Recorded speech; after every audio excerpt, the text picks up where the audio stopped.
Hi everyone, just covering this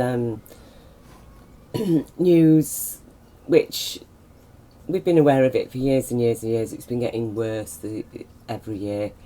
But 1 million species face extinction. I think we should make that 1,000,001 species face extinction, because I think we need to include ourselves here as well. And there are natural forces that happen on Earth as part of, the great cycle, as it were, of events that happen that bring rapid climate change to our planet. But we know for a fact that we are contributing in terms of the forces that govern us, because, it isn't humanity that's destroying our planet, is it? It isn't humanity that's producing all this pollution that is contributing to the massive, huge loss of life. It's actually a handful of global corporations and their numerous subsidiaries, and the bankers that control them, and the politicians that are controlled by the bankers, that will just rubber stamp things like 5G that we know are going to be catastrophic, have a catastrophic impact on nature, with 4G already having a catastrophic impact on nature and even us, you see. But it isn't what humanity wants that happens on this earth, is it? Humanity is silenced. What happens on this earth is what the corporations want, and then when a corporation like TEPCO in Japan at Fukushima decides to ignore for decades the expert advice advising them to rebuild the natural sea barrier that they demolished in order to build the plants in case of a megaquake, a tsunami. So they didn't do it. So we get 3 melt-throughs. It's having a catastrophic effect on the Pacific Ocean, where most of the worst of the radiation is flowing daily to this day. It's had a terrible impact on Japan and the Japanese people and the life of Japan. But apparently that whole scenario can be blamed on humanity. But no, humanity informed TEPCO the intelligence it needed so such a catastrophe would never happen. I mean, who would implement nuclear power in the first place, knowing full well that they've got absolutely nothing available to deal with the worst case scenario, which according to them was never ever going to happen? Well, it's happened at Chernobyl. It almost happened at 3 Mile Island. Then it happened at Chernobyl. Now it's happened times 3, actually times 5 or 6 if you want to count the fuel pools as well, at Fukushima. And we've got all these people running around concerned about climate change. Apparently, it's shocking. It's shocking what's happening. It is shocking. Really? Is it? Is it that shocking? Because, again, we've got the whole population of Earth virtually that is aware of climate change and, is out on marches in various nations, and even the children complaining about fossil fuels, which is actually the gnat. But fossil fuels, CO2, is the gnat of the problem. The huge real problem is methane. That is caused, the vast majority of it, from human activity, is from eating animals. Animal farming, livestock farming. Meat and dairy industry. That is what is causing the bulk of the problem. Methane, the greenhouse gases from methane are absolutely huge. 100 times worse than CO2, have 100 times more damaging. In fact, it is so powerful, methane, that it is estimated that if America halved its meat and dairy intake, it would be, that's halving it. Half your meat and dairy intake would be equivalent of garaging every fossil fuel road burning vehicle in America. That's by halving it. So can you imagine if we cut it? If everybody went vegan, or near as, you know, perhaps free range eggs might be included there. But if the vast majority of people decided overnight to go vegan, that's also stop eating fish. The fish in the sea are being overfished. We're talking dragnet fishing. We're talking damage to the ocean floor. And life is already struggling because of climate change, because of the pollution. That is not just radioactive pollution, we're talking oil pollution, we're talking plastics pollution, chemicals, other chemicals, pollution. So, you know, the natural world is really struggling at the moment, so we need to stop eating it. We need to get responsible. We need to take responsibility for our actions. And so you can go on as many marches as you like, people, demanding, you know, an end to fossil fuels. But you could end fossil fuels and it isn't going to put a ding in the presently rising global temperatures. It isn't going to put a ding on the level of global warming gases in our atmosphere. If you really want to make an impact, you'll think about what you're putting in your belly. You'll think about what you are eating on a daily basis, because we all have that power to choose what we eat, you see. That's our power as a human being. So humanity speaks as when humanity does for ourselves. We don't need to go on a demonstration to become vegans, do we? We can do that ourselves. I've been vegan for 27 years. I became vegan out of compassion for animals, when I discovered what a horror the meat industry really was. And I discovered about animal experiments and various other horrific aspects of this world. So there you have it, people. Go vegan. I'm going to leave some links about veganism. You know, what I've shared here is a fact. It is a fact that if America went vegan, cut their meat and dairy industry by half, that would be the equivalent of garaging every road vehicle in America overnight. That's the fact of it. But we need more than half, because we're talking drastic measures now. So we need, like, to cut it out, you know. Cut out meat and dairy. Just cut it out. If you care about our planet. And that's why I've got no time for people telling me, you know, I go out sometimes to these demos and what have you, or gatherings in the summertime, and there'll always be a stall there, somebody talking about climate change, and I ask them, I say, are you vegan? Because, you see, being alleged vegetarian isn't enough, because you, really, let's face it, you're not a vegetarian if you're sucking on a cow's titty, are you? Okay, that isn't being a vegetarian, sucking on a cow's titty, because that is what people are doing, literally.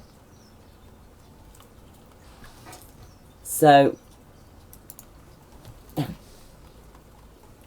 how are we going to move forward, you see, if we're not going to get intelligent, if we're not going to live with intelligence?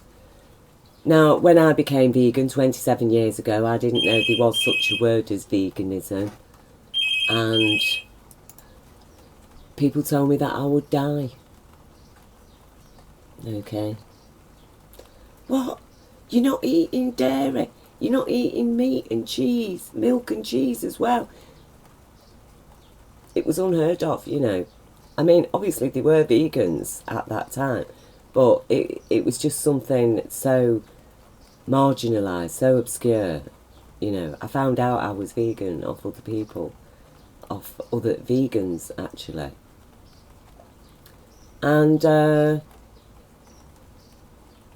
yeah, at times it is like living in a desert. Though I must say, by these days. You know, there's a wealth of food out there for vegans. A lot of them meat substitutes. You can make all the food that you'd eat with meat, with corn, and, you know, vegan corn now that wasn't around when I became vegan. There's so many foods. And we all need to eat healthier. Veganism is a lot healthier. People look a lot better on it. There's so many problems associated with meat eating now. I think we do need to accept that we are essentially herbivorous creatures, you know. And that is the only way forward, really. As I say, all these climate change people who were out, climate change, ban fossil fuels, ban fossil fuels. Stop eating animals. Just stop eating them. Ban the kind of technology that harms nature, that harms the environment, like 5G, that already is demanding chopping down of thousands, millions of trees throughout Britain and throughout the world, really, in order for them to install their 5G, which harms insects, birds, us, can be weaponised, absolutely destroys any sense of privacy that we once had. That's gone. You see, all of these things are related. So I really have no time for people worried about the environment, people worried about the climate, when they insist on being part of the problem, that when it comes to their belly and their taste buds, then everything can get lost. Yeah, I'm not going to stop eating meat, no. But they'll be out there telling people to stop driving their fossil fuel car. That is actually the least of the problem. It is the least of the problem. Go and do your research, check it out. I'll leave the links. The bulk of the problem is how we are living on this planet. We're not living as we should be living, as sane, compassionate, law-abiding, honest, caring, kind, merciful species. We're living like beasts and savages because we're governed by beasts and savages. As above, so below. As above, so below. That's why Jesus came to preach forgiveness, that the people shall be forgiven if they're prepared to get human. And if you're not prepared to get human, then you won't be forgiven. You see? Forgiveness doesn't exist to allow people to carry on as before. Forgiveness is there to allow us to live again in a new way of life and according to a new consciousness and understanding. And that is what we have to get to. That is what I'm sharing now. That's what I've shared most of my life, you know. I've done voluntary work for human rights, children's rights, animal rights, all of my life.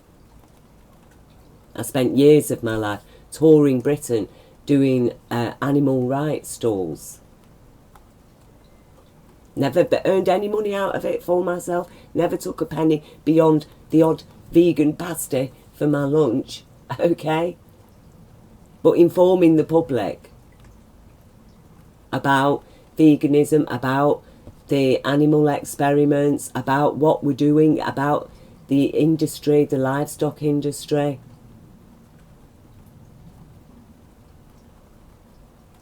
I've been out there on the streets and done exactly what I'm doing here, is sharing information and offering guidance to people in the only way that I can do it. I'm a small individual with a very, very limited budget. I'm a carer, you know. I do what I can. I'm just doing my bit.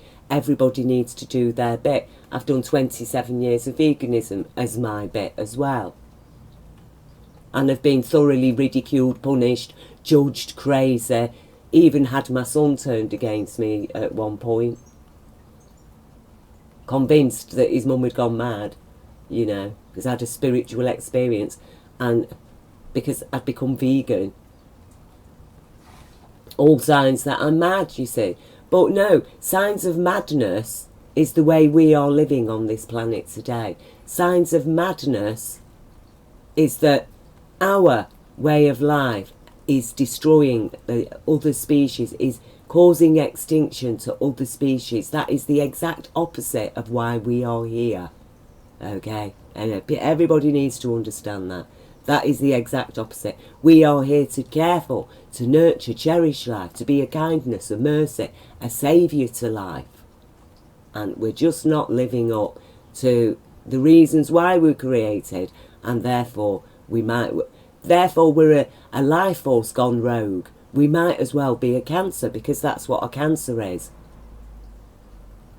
Living cells that have gone rogue. They've got no purpose, nothing really, other than to control the body and eat as much of the body as it can until eventually the body's dead, and then the cancer will die. There's no intelligence or objective to it.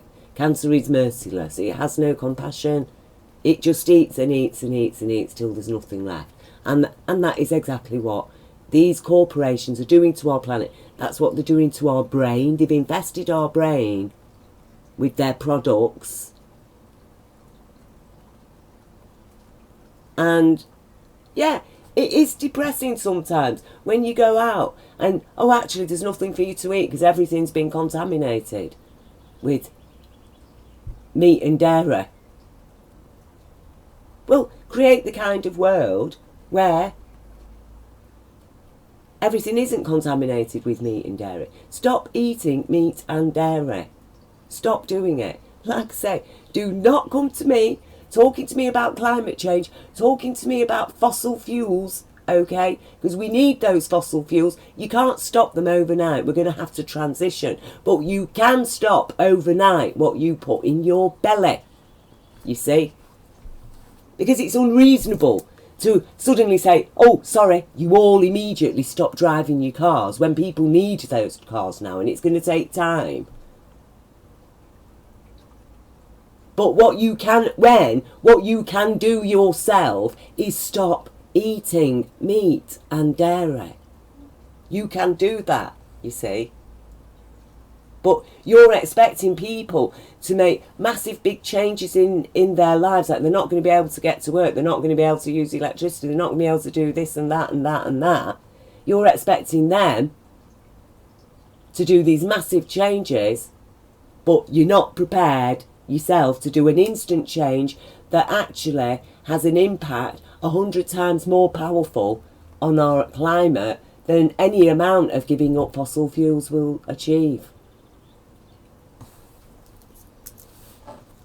So, like I say, I'll leave you the links.